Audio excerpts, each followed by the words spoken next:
temos uma atividade para o Dia de Refugiado. Esta é uma atividade que nós fazemos tour aia.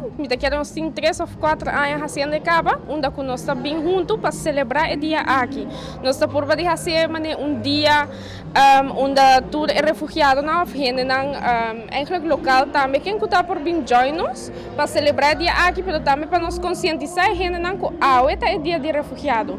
Nós temos uma expo também onde nós podemos diferentes histórias de famous refugees around the world, que o gente eigenlijk nog niet hadden dat at some point refugees. Dus het is super bom até agora. Por vista que Aruba é país multicultural, não?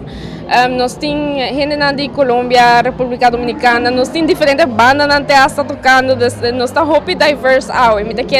Nós queremos evolve cada viagem, tem diferentes fundações e diferentes nacionalidades que também join nos também dia de hour. E também tem diferentes nacionalidades que não. Ela começa às 3 horas da tarde e ela vai ter 7 horas da noite.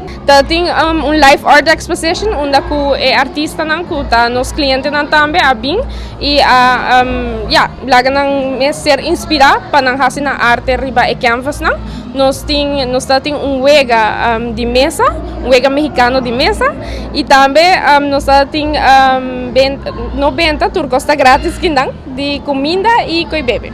Eigenlijk tour nos partners, lo que está HIAS, PADF, Vene Aruba Solidária, UNHCR, nos tour, também tour aia junto para fazer a atividade aqui realidade.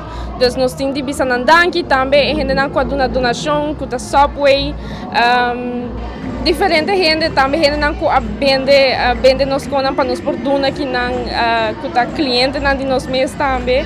Tour gente com ajuda a copidanki.